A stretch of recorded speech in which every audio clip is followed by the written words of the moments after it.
Hello friends, welcome to my channel JVNCIB made simple. तो दोस्तों, आज के इस वीडियो लेसन में हम लोग कवर करेंगे अपने BFM के यूनिट 7 का MCQs का सेशन है ये। कुल मिलाकर आपको 80 से 90 MCQs मिलेंगे इस पार्टिकुलर चैप्टर में।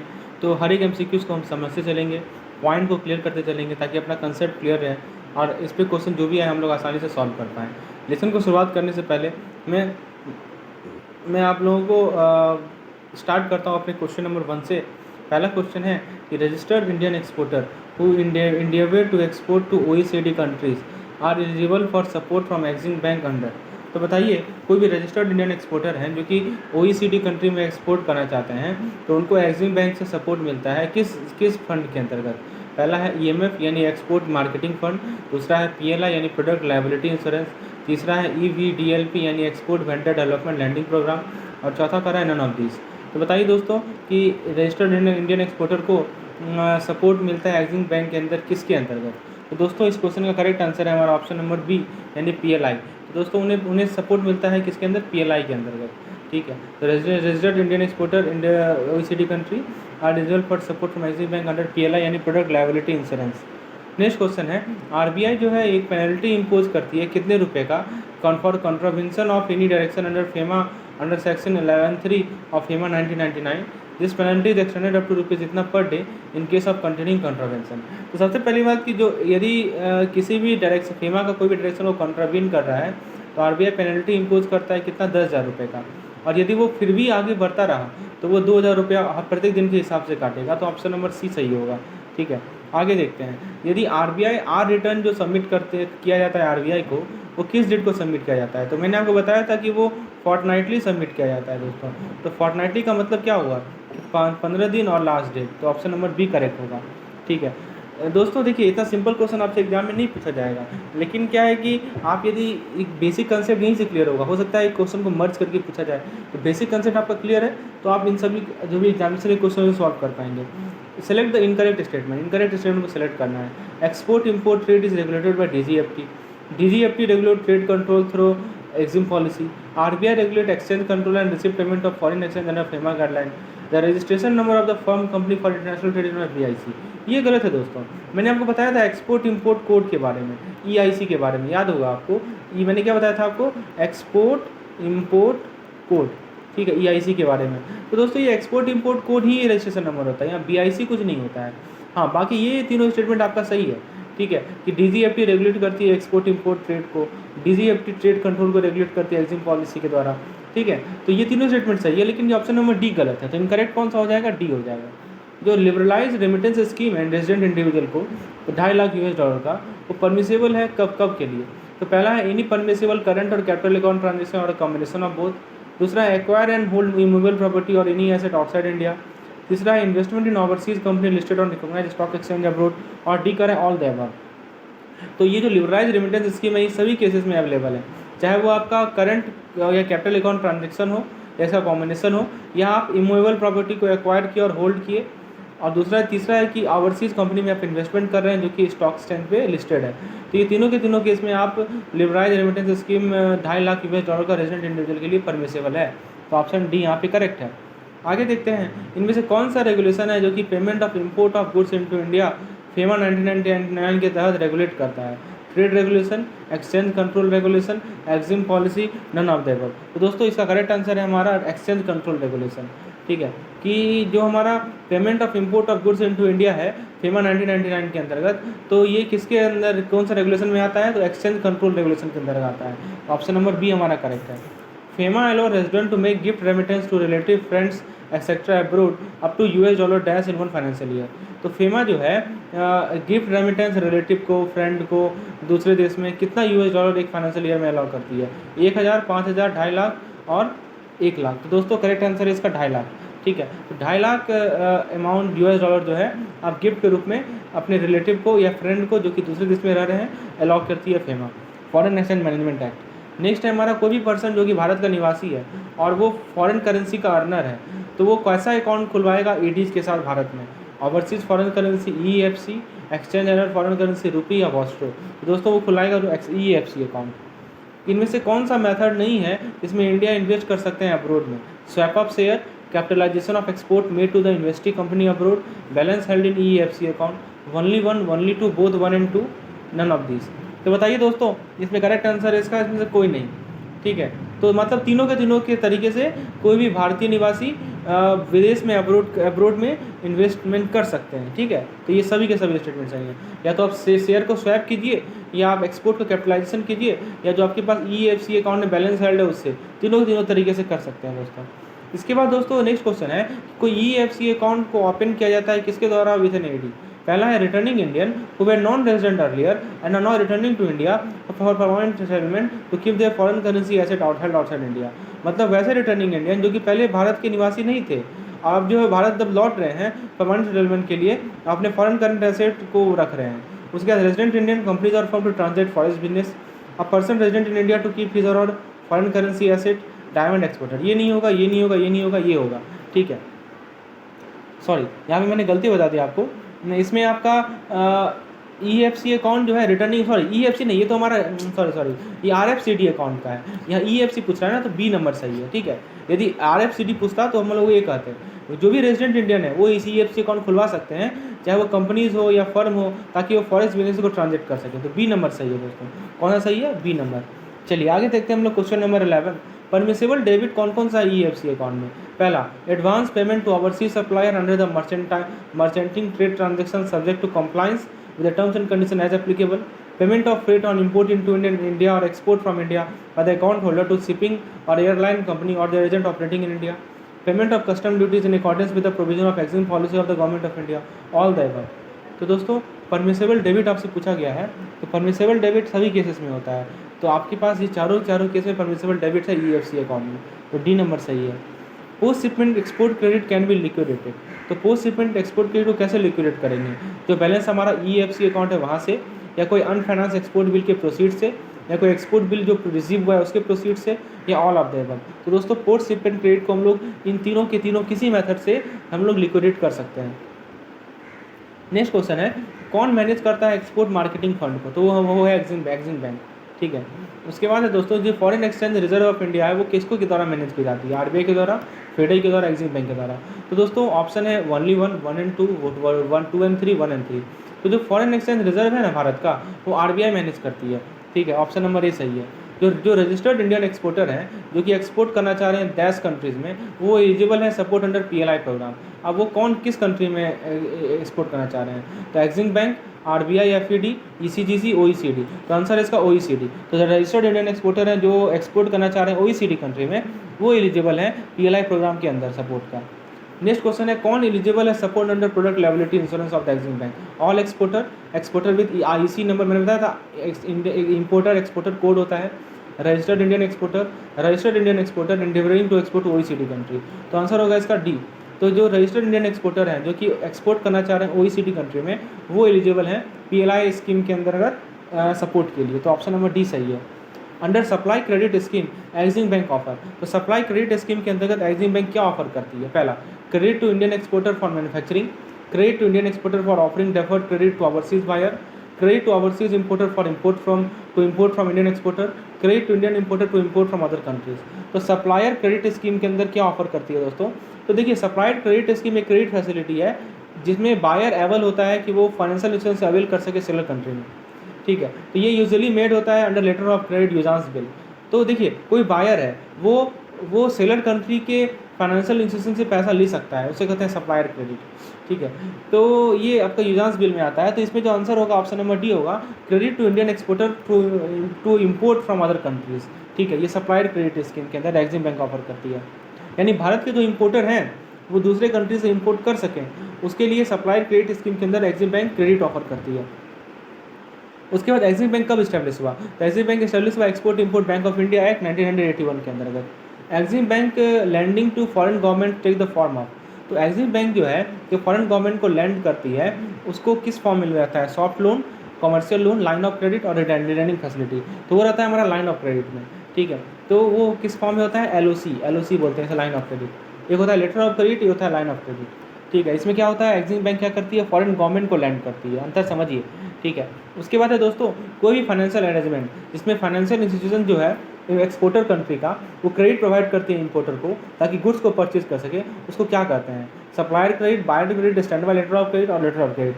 तो देखिए हो क्या रहा है कि एक्सपोर्टर कंट्री का फाइनेंशियल इंस्टीट्यूशन क्रेडिट प्रोवाइड करे इंपोर्टर को, तो इसे कहते हैं सप्लायर क्रेडिट। क्या कहते हैं इसे हम लोग? Supplier credit. ये हम लोगों ने पिछले लेसन में भी देखा था, जो हमारा facility to exporter and importer chapter था, उसके लास्ट में मैंने आपको ट्रेड क्रेडिट के बारे में बताया था, याद होगा आपको। तो वहाँ भी हम लोगों ने सप्लायर क्रेडिट देखा था, तो सेम कंसेप्ट है, ठीक है। 21 नंबर क्वेश्चन है कि AD category 1 bank can approve clean credit, that is credit given by the foreign supplier to its Indian customer or buyer without any letter of credit, supplier credit, letter of undertaking, buyer's credit, fixed deposit from any Indian financial institution for import of rough cut and polished diamond for the period not exceeding dash date from date of shipment। मतलब कोई भी AD category 1 bank वो clean credit देती है, फिर आपका supplier credit देती है, या बायर क्रेडिट देती है, या फिक्स डिपॉजिट देती है किसी भी इंडियन फाइनेंशियल इंस्टीट्यूशन से, ताकि इंपोर्ट कर सके रफ कट और पॉलिश डायमंड को कितने पीरियड के लिए? तो दोस्तों उसका करेक्ट आंसर है हमारा 180 दिन के लिए। डेट ऑफ शिपमेंट से 180 डेज तक ये करती है, तो option number B is correct. आगे देखते हैं फेमा 1999 जो है वो कब आया? तो 31 दिसंबर को आया, 1 जनवरी को आया, जून 30 को आया, 1 जून को आया। तो दोस्तों ये फेमा 1999 कब आया? 1 जून 2000 को आया। Option number D is correct. Next question है, जो हमारा एडमिनिस्ट्रेशन है फेमा का, उसका रिस्पॉन्सिबिलिटी किसके पास है? आरबीआई के पास, सेंट्रल गवर्नमेंट के पास, आरबीआई सेंट्रल गवर्नमेंट दोनों के पास, और स्टेट गवर्नमेंट के पास। तो दोस्तों करेक्ट आंसर है इसका जो रिस्पॉन्सिबिलिटी है वो किसके पास है? वो है आरबीआई के पास, ठीक है। The responsibility is held with RBI. तो फेमा का एडमिनिस्ट्रेशन का रिस्पॉन्सिबिलिटी जिम्मेवारी है आरबीआई के पास। उसके बाद है दोस्तों कि फेमा का जो अमेंडमेंट है वो कम्युनिकेट किया जाता है आरबीआई के द्वारा, किस फॉर्म में? तो फेमा में जो भी फेमा रेगुलेशन में जो भी अमेंडमेंट होगा ना, वो आरबीआई कम्युनिकेट करती है। ऑप्शन ए का रहा एडी सर्कुलर, ऑप्शन बी का रहा AP direct series, option C का रहा सर्कुलर, ऑप्शन डी का रहा पब्लिक नोटिस। तो फेमा में जो भी अमेंडमेंट होगा, उसका फेमा के रेगुलेशन में जो भी अमेंडमेंट होगा वो आरबीआई कम्युनिकेट करेगी एपी डायरेक्ट सीरीज के फॉर्म में, यानी ऑप्शन बी सही है। Under FEMA which of the following statement shows balance in nostro and vostro account to be sent to RBI. अब देखिए फेमा के अंतर्गत आपको अपने नॉस्ट्रो और वॉस्ट्रो अकाउंट का को कम्युनिकेट करना है, का स्टेटमेंट को कम्युनिकेट करना है आरबीआई के पास। तो इनमें से कौन सा स्टेटमेंट बैलेंस को शो करता है? पहला का रहा है बैलेंस स्टेटमेंट, दूसरा का रहा है आर रिटर्न, तीसरा का रहा है फॉर्म, चौथा का रहा है नॉन ऑफ द अबव। तो करेक्ट आंसर इसका बैलेंस स्टेटमेंट, ठीक है। जो फॉर्टनाइटली डाटा होता है फॉरेक्स ऑपरेशन का, वो आरबीआई को सबमिट किया जाता है किस फॉर्म में? आर रिटर्न के फॉर्म में, एनआर डीएस डीसीएसआर के फॉर्म में, या फेमिस के फॉर्म में, या बीस के फॉर्म में? तो आर रिटर्न के फॉर्म में सबमिट किया जाता है। ऑप्शन ए करेक्ट है। उसके बाद दोस्तों जो डाटा होता है ट्रांजैक्शन पे रिलेटेड टू एफसीएनआरबी डिपॉजिट, उसको आरबीआई किस फॉर्म में सबमिट किया जाता है? मतलब एफसीएनआरबी डिपॉजिट में जो भी हमारा ट्रांजैक्शन हो रहा है उसका डाटा हमें आरबीआई को प्रोवाइड कराना है, तो किस फॉर्म में सब प्रोवाइड करेंगे? स्टैट 5, स्टैट 8, एनआर, डीएससीआर, डीसीएसआर और आईबीएस। तो इसका करेक्ट आंसर है स्टैट 5। स्टैट 5 के अंदर एफसीएनआरबी अकाउंट में क्या किया जाता है? डाटा को सबमिट किया जाता है आरबीआई को। फिर कोई भी ट्रांजैक्शन एनआरई और एनआरओ अकाउंट से रिलेटेड है, उसका डाटा आरबीआई को किस फॉर्म में सबमिट किया जाता है? स्टैट 5, स्टैट 8, एनआर, डीसीएसआर और आईबीएस। तो दोस्तों इसमें करेक्ट आंसर है स्टैट 8। तो समझिए स्टैट 5 किसके लिए था? स्टैट 5 था हमारा एफसीएनआरबी। स्टैट 8 किसके लिए है? एनआरई और एनआरओ, ठीक है। अभी चीज़ है फोर्टनाइटली डाटा किसके लिए होता है? तो फोर्टनाइटली डाटा होता है हमारा आर रिटर्न, और हमारा जो नॉस्ट्रो और वॉस्ट्रो अकाउंट में है वो किसके लिए होता है? Balance statement. तो ये सब चीज़ आपको ध्यान रखना है, ठीक है। क्वेश्चन सॉल्व कीजिए, कंसेप्ट को रिपीट कीजिए। यदि आपको पीडीएफ की रिक्वायरमेंट है तो दोस्तों मुझे इस नंबर पे व्हाट्सएप कीजिए 8292857381, ठीक है। मैं आपको डिस्क्रिप्शन में ये नंबर दे रहा हूँ, इस तरह के पीडीएफ को आप आसानी से एक्सेस कर सकते हैं। आपका कंसेप्ट क्लियर होगा, एग्जामिनेशन में यही सब क्वेश्चन आते हैं और आप लोग कॉन्फिडेंटली उसे सॉल्व कर पाएंगे। चलिए आगे बढ़ते हैं। जो फॉरेस्ट डीलिंग रूम का डेली डीलिंग है उसको आरबीआई को सबमिट करना है किस फॉर्म में? स्टैट 5, फेमिस, एनआर, डीसीएसआर और आईबीएस। तो दोस्तों इसका करेक्ट आंसर है फेमिस के फॉर्म में सबमिट करना होता है। कोई भी एनआरई अकाउंट में बैंक अलाउ करती है टेम्प्रोरी ओवरड्राफ्ट कितने रुपीज़ का, लेकिन ऐसे ओवरड्राफ्ट को एडजस्ट किया जाएगा कितने वीक में? By remittance from abroad from other NRE और एफसीएनआर अकाउंट। तो बैंक जो ओवरड्राफ्ट अलाउ करती है एनआरई अकाउंट में वो होता है दोस्तों 50,000 का, और ऐसे 50,000 को एडजस्ट करना है 2 वीक के अंतर्गत आप किसी दूसरे एनआरई और एफसीएनआर अकाउंट से रेमिटेंस के द्वारा। नेक्स्ट क्वेश्चन है कि जो लिबरलाइज रेमिटेंस स्कीम होता है रेजिडेंट इंडिविजुअल के लिए, ऑथराइज डीलर को क्या कर सकती है? रेजिडेंट रेमिटेंस अलाउ कर सकती है रेजिडेंट इंडिविजुअल के द्वारा कितना? तो दोस्तों ये पता है आपको, पर फाइनेंशियल ईयर जो लिमिट रखा गया है वो है $2.5 लाख US, यानी कि ऑप्शन नंबर बी हमारा करेक्ट आंसर है। जो आउटवर्ड रेमिटेंस है लिबरलाइज रेमिटेंस स्कीम को, वो किसको परमिटेड की गई है? इंडिविजुअल को, ऑन बिहाफ ऑफ माइनर को, एचयूएफ को, पार्टनरशिप को, कंपनी को, ट्रस्ट को। तो एचयूएफ, पार्टनरशिप, कंपनी, ट्रस्ट ये नहीं होते हैं, बस इंडिविजुअल को और बिहाफ ऑफ माइनर को। ठीक है, तो दोस्तों करेक्ट आंसर होगा इसका ऑप्शन नंबर सी। ठीक है, चलिए, जो लिबरलाइज रेमिटेंस स्कीम है रेजिडेंट इंडिया का, उसमें क्या इंक्लूड नहीं होगा? Gift of ₹5,000 made to sister in UK, remittance for the purpose of donation abroad, remittance for the purpose of flat in Dubai jointly with wife, remittance for fees education award. तो ये गलत है। नेपाल और भूटान इस कंट्री में कोई भी remittance हमारा लिबरलाइज रेमिटेंस स्कीम के अंतर्गत अलाउड नहीं है। ठीक है, बाकी आप चाहे $5,000 आप अपने सिस्टर को दीजिए वो चलेगा, रेमिटेंस कीजिए डोनेशन अब्रोड के लिए चलेगा, लेकिन डी वाला नहीं चलेगा। तो option number D is wrong. आगे देखते हैं, कोई भी इंडियन सिटीजन है वो अब्रोड जा रहा है प्राइवेट विजिट के लिए नेपाल और भूटान को, तो वो कितना फॉरेन एक्सचेंज के लिए एलिजिबल है? Up to $5,000 in any calendar year, up to $10,000 in any calendar year, up to $25,000 in any calendar year, या कोई फॉरेन एक्सचेंज नहीं। तो कोई भी इंडियन सिटीजन जो भारत जा रहा है, जो अब्रोड विजिट कर रहा है, प्राइवेट विजिट कर रहा है नेपाल भूटान को, तो उसको फॉरेन एक्सचेंज कितना है? उससे कोई फॉरेन एक्सचेंज नहीं है, तो इज नो फॉरेन एक्सचेंज। ठीक है, तो प्राइवेट विजिट करें नेपाल और भूटान को, so he is eligible for no any foreign exchange. चलिए आगे देखते हैं, कोई भी ऑथराइज डीलर हो वो पेमेंट इन कैश कितना एक्सेप्ट कर सकता है against sale of foreign exchange for travel abroad, whether the sale of foreign exchange exceed the amount equivalent to इतना, the payment must be receive by. देखिए क्या है, कोई भी ऑथराइज डीलर जो है ना, कैश पेमेंट $50,000 तक एक्सेप्ट कर, $50,000 तक एक्सेप्ट करेगा, और $50,000 से ऊपर यदि फॉरेन एक्सचेंज का वैल्यू है तो पेमेंट एक्सेप्ट करेगा क्रॉस चेक के द्वारा, पे ऑर्डर के द्वारा, डिमांड ड्राफ्ट के द्वारा, ये सब। तो आंसर होगा इसका ऑप्शन नंबर ए, यानी कि ₹50,000।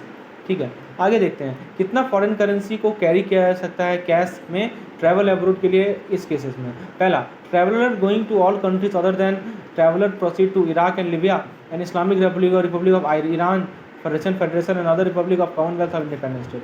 तो बताइए, और दूसरे कंट्री में केवल इस सब कंट्री को छोड़कर यदि ट्रैवलर जा रहा है तो कितना वो करेंसी, फॉरेन करेंसी को कैरी कर सकता है? दोस्तों वो कैरी कर सकता है $3,000 को, ऑप्शन नंबर बी सही है। ठीक है, उसके बाद दोस्तों यदि मान लीजिए इराक और लीबिया जा रहा है तो $5,000 कैरी कर सकता है। ठीक है, यदि मान लीजिए कि वो इस्लामिक रिपब्लिक ऑफ ईरान या रशियन फेडरेशन या अदर रिपब्लिक ऑफ कॉमनवेल्थ जा रहा है तो उस केस में $25,000, $2.5 लाख वो कैरी कर सकता है। ठीक है, यदि वो हज और उम्रा पिलग्रिमेज के लिए जा रहा है तो भी वो $2.5 लाख को कैरी कर सकता है। ठीक है, यानी कि 2,50,000। यदि मान लीजिए कि ट्रैवलर के पास जो भारत से जो भारत आया है वो कितना फॉरेन एक्सचेंज किस फॉर्म में foreign currency note for future use रख सकता है, रिटेन कर सकता है? तो दोस्तों इसका करेक्ट आंसर है हमारा $2,000 वो फॉरेन एक्सचेंज या करेंसी नोट या ट्रैवलर चेक फ्यूचर यूज के लिए रिटेन कर सकता है। ठीक है, $2,000। यदि मान लीजिए कोई अब्रोड से बाहर आ रहा है तो कितने दिन के अंतर्गत वो अपने फॉरेन एक्सचेंज, अनस्पेंड फॉरेन एक्सचेंज को सरेंडर कर दे ऑथराइज डीलर में? तो दोस्तों 180 दिन का समय है, तो यानी कि ऑप्शन नंबर डी सही होगा। ठीक है, दलजीत सिंह जो भारत से बाहर गए थे प्राइवेट विजिट के लिए और उन्होंने फॉरेन करेंसी और एक्सचेंज आपके ब्रांच से लिया था, वो भारत से बाहर वो वापस आ गए और उनके पास कुछ अनस्पेंड फॉरेन एक्सचेंज है जिसमें करेंसी नोट भी है और ट्रैवलर चेक भी है। तो टाइम पीरियड कितना है? तो वो है दोस्तों 180 दिन। ठीक है, option number C is correct. आगे देखते हैं, कितना फॉरेन एक्सचेंज ड्रॉ किया जा सकता है एक फाइनेंशियल ईयर में foreign visit travel abroad for the following purpose? पहला, as gift to a person residing outside India और as donation to the organisation outside India. तो मान लीजिए कोई पर्सन को गिफ्ट देना है जो कि भारत से बाहर रह रहा है, या किसी को डोनेशन देना है, किसी ऑर्गेनाइजेशन को डोनेशन देना है जो कि भारत के बाहर का है, तो कितना फॉरेन एक्सचेंज हम लोग ड्रॉ कर सकते हैं एक फाइनेंशियल ईयर में?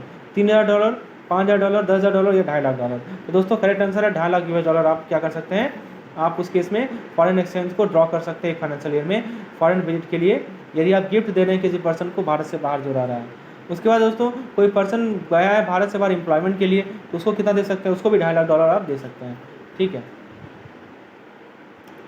इस मध्य में आप इतना फॉरेन एक्सचेंज को ड्रॉ कर सकते हैं। ठीक है, उसके बाद कोई पर्सन इमिग्रेट करना चाहता है तो इमिग्रेशन में भी 2.5 लाख का लिमिट है। यदि कोई भारत से बाहर पढ़ना चाहता है, ठीक है, without any estimate from the foreign university, तो तब भी 2.5 लाख का एस्टिमेट है। यदि मेडिकल ट्रीटमेंट के लिए जा रहा है तब भी 2.5 लाख का एस्टिमेट है। यदि maintenance of close relative abroad जा रहा है तब भी 2.5 लाख का एस्टिमेट है। यदि बिजनेस पर्पज से जा रहा है तब भी 2.5 लाख का एस्टिमेट है। नेक्स्ट क्वेश्चन है, match the correct statement. Joint venture, a foreign entity in which Indian party make a direct investment, 2 whole on subsidiary, foreign entity whose entire capital is held by Indian party। तो बताइए, वैसा foreign entity जिसमें Indian party का direct investment होता है उसे क्या कहते हैं? तो दोस्तों इसमें ध्यान रखिएगा, उसे कहते हैं ज्वाइंट वेंचर। मतलब ज्वाइंट वेंचर क्या होता है कि मान लीजिए कोई फॉरेन एंटिटी है जिसमें भारत के पार्टी जो है वो डायरेक्ट इन्वेस्टमेंट कर रहा है, तो उसे ज्वाइंट वेंचर कहते हैं। और वैसा फॉरेन एंटिटी जिसका इंटायर कैपिटल भारतीय पार्टी के द्वारा है तो उसे कहते हैं होली ऑन सब्सिडी। तो ऑप्शन नंबर 1 करेक्ट है। ठीक है, आगे देखते हैं, maximum foreign exchange that can be delivered for medical. तो ये हमने देखा है मेडिकल ट्रीटमेंट के लिए क्या नियम है कि 1 लाख US$, ठीक है, या as per estimate of doctor in India hospital doctor abroad. तो बी और सी में से कुछ होगा, सॉरी हाँ बी और सी में से कुछ होगा, जो भी हमारा लेसर है, तो डी नंबर सही होगा। रुपी को कन्वर्ट करते हैं करंट अकाउंट पे as well as capital account on to relaxation allowed by RBI and ADO. दोस्तों करंट अकाउंट कैपिटल अकाउंट में अंतर क्लियर रखना है आपको, ठीक है। तो रुपी को कन्वर्ट करते हैं करंट अकाउंट या कैपिटल अकाउंट पे, क्योंकि रिलैक्सेशन अलाउ किया गया आरबीआई में, किस एरिया में, एफडीआई के एरिया में, ईसीबी के एरिया में या ओडीआई के एरिया में। तो दोस्तों इसका करेक्ट आंसर है तीनों में, एफडीआई में, ईसीबी और ओडीआई तीनों में यदि आरबीआई रिलैक्सेशन डालेगी तो रुपी को हम लोग करंट अकाउंट या कैपिटल अकाउंट में कन्वर्ट कर सकते हैं। तो इसमें करेक्ट आंसर होगा ऑप्शन नंबर डी, ठीक है। नेक्स्ट क्वेश्चन है ईएफसी पे केस स्टडी है। Who can open EFC account, individual, companies, all category of foreign exchange earner. EFC account कौन खुलवा सकता है, तो दोस्तों तीनों खुलवा सकते हैं, ठीक है। उसके बाद कितना क्रेडिट कर सकते हैं ईएफसी अकाउंट में, तो ईएफसी अकाउंट में दोस्तों आप लोग 100% क्रेडिट कर सकते हैं फॉरेन एक्सचेंज का, फॉरेन एक्सचेंज अर्निंग का।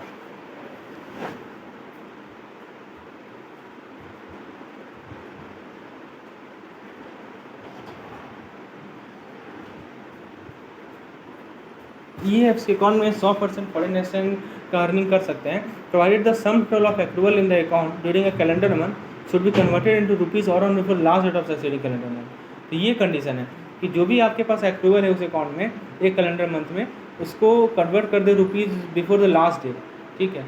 तो ये कंडीशन है आपका ईएफसी अकाउंट में कितना अमाउंट क्रेडिट कर सकते हैं इसका। उसके बाद क्या परमिसेबल क्रेडिट है ईएफसी अकाउंट में, पहला है inward remittance for normal banking channel and advance remittance receive by an exporter, payment receive for export of goods and services from India. तो दोस्तों क्या कर रहा है कि आपके पास मान लीजिए कि नॉर्मल बैंकिंग चैनल के द्वारा इनवार्ड रेमिटेंस आ रहा है, तो क्या इसे ईएफसी अकाउंट में क्रेडिट कर सकते हैं क्या। फिर मान लीजिए कि एडवांस रेमिटेंस रिसीव हुआ एक्सपोर्टर के द्वारा क्या, या पेमेंट रिसीव हुआ export of goods and services from India, तो इन तीनों के तीनों किस केस में आप ईएफसी कर सकते हैं, तो दोस्तों तीनों केस में कर सकते हैं, ये तीनों का तीनों क्रेडिट परमिसेबल है, ठीक है। उसके बाद दोस्तों any restriction on withdrawal of fund from EFC account, क्या कोई रिस्ट्रिक्शन है क्या, no restriction on withdrawal of fund from EFC account, that the amount withdrawn in rupees shall not be eligible for conversion into foreign currency and for recredit into account. मतलब जो amount आप रुपी में withdraw कर रहे हैं उसको आप वापस फॉरेन करेंसी में कन्वर्ट नहीं कर सकते और फिर से क्रेडिट नहीं कर सकते। तो दोस्तों इसमें करेक्ट आंसर है बोथ 1 and 2, यानी दोनों। पहले तो कोई रिस्ट्रिक्शन नहीं डाला गया है, और जो भी आप अमाउंट रुपी में विड्रॉ करेंगे उसको आप फिर से फॉरेन करेंसी में कन्वर्ट करके फिर रिक्रेडिट नहीं कर सकते अकाउंट में, ठीक है। उसके बाद दोस्तों क्या रेट ऑफ इंटरेस्ट चार्ज होता है ईएफसी अकाउंट पे, जो कि एक्सचेंज अर्नर ने ओपन किया है, तो not more than bank rate, not more than BPLR, benchmark primary lending rate at the discretion of bank, no interest is payable. तो ईएफसी अकाउंट में कोई इंटरेस्ट नहीं मिलता है, तो ऑप्शन नंबर डी सही है। उसके बाद दोस्तों नेक्स्ट है ईएफसी का फुल फॉर्म क्या है, तो हमने बताया है ईएफसी का फुल फॉर्म है exchange earner foreign currency account, ठीक है। उसके बाद दोस्तों which of the following statement is true with regard to exchange earner foreign currency account. पहला, all category of foreign exchange earner such as individual, companies etcetera who are resident in India may open EFC account. उसके बाद दोस्तों को B number कर रहा है यानी EFC account held can be held only in the form of current account, no interest is payable on EFC account, it is a facility provided to the foreign exchange earner include an export. तो दोस्तों ये सभी के सभी statement सही हैं, चाहे वो फॉरेन एक्सचेंज अर्नर हो, इंडिविजुअल हो, सभी के सभी खुलवा सकते हैं इसे, और इसमें आप करंट अकाउंट के फॉर्म में इसे रख सकते हैं, कोई इंटरेस्ट पेबल नहीं होता है। ये फैसिलिटी प्रोवाइड की जाती है फॉरेन एक्सचेंज अर्नर को, ठीक है। तो 100% अपने फॉरेन एक्सचेंज अर्निंग का इस अकाउंट में रख सकते हैं, तो all the statement are true, ठीक है। आगे देखते हैं आरएफसी अकाउंट कौन खुलवा सकता है, तो returning Indian who were non resident earlier and are not returning to India for permanent settlement to keep their foreign currency as a order. तो ये दोस्तों सही है, ठीक है। ये तो हमारा ईएफसी का है परिभाषा, है ना। और दोस्तों चलिए तो ऑप्शन नंबर ए सही होगा इसमें। इसके बाद मैक्सिमम पीरियड कितना होता है आरएफसी अकाउंट का, तो आरएफसी अकाउंट का मैक्सिमम पीरियड है दोस्तों हमारा 3 ईयर्स, ठीक है। उसके बाद दोस्तों my brother give me gift of $2000 2000, तो हम किस अकाउंट में से क्रेडिट करेंगे, मेरा भाई ने मुझे गिफ्ट दिया $2000 आरएफसी में, आरएफसीडी में, ईएफसी में, एनआरओ में, तो आरएफसी डोमेस्टिक में ऐसे क्या करूँगा, इन्वेस्ट करूँगा। उसके बाद दोस्तों एफसीएन और आरएफसी अकाउंट को ओपन किया जा सकता है एफआईआर के द्वारा। एफआईआर का फुल फॉर्म क्या है, तो फॉरेन इनवार्ड रेमिटेंस, क्या होता है फॉरेन इनवार्ड रेमिटेंस, ठीक है। तो ये ध्यान रखना है एफसीएन और आरएफसी अकाउंट को, जो हमारा इनवार्ड रेमिटेंस है दूसरे देश के द्वारा, उसी से हम लोग इसे ओपन करवा सकते हैं।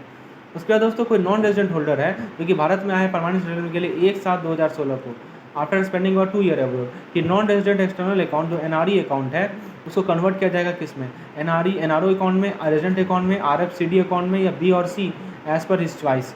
तो दोस्तों इसमें करेक्ट आंसर है कि एनआरई का अकाउंट को उसको आरएफसीडी अकाउंट में बदल दिया जाएगा, क्योंकि 2 साल वो बाहर रहा, अब वो परमानेंटली आ गया भारत में। तो यही तो है आरएफसीडी अकाउंट का मतलब, रेजिडेंट फॉरेन करेंसी अकाउंट को, तो आरएफसी अकाउंट में कन्वर्ट हो जाएगा। ठीक है, उसके बाद दोस्तों आरएफसीडी अकाउंट कौन ओपन कर सकता है? Non resident, resident, any of the above, none of the above. तो ये ओपन कर सकता है रेजिडेंट इंडियन। ठीक है, उसके बाद दोस्तों नेक्स्ट क्वेश्चन है, as per extend FIDE rule what is the action to be taken by authorised dealer regarding forward contract which are mature but are not utilise. मतलब वैसे फॉरवर्ड कॉन्ट्रैक्ट जो कि मैच्योर हो गया लेकिन यूटिलाइज नहीं हुए हैं, उसके लिए उसके रिगार्डिंग क्या ईडी क्या एक्शन लेगी एज पर FIDE रूल? तो दोस्तों उसको कैंसिल कर देना है 3rd working day after the maturity date.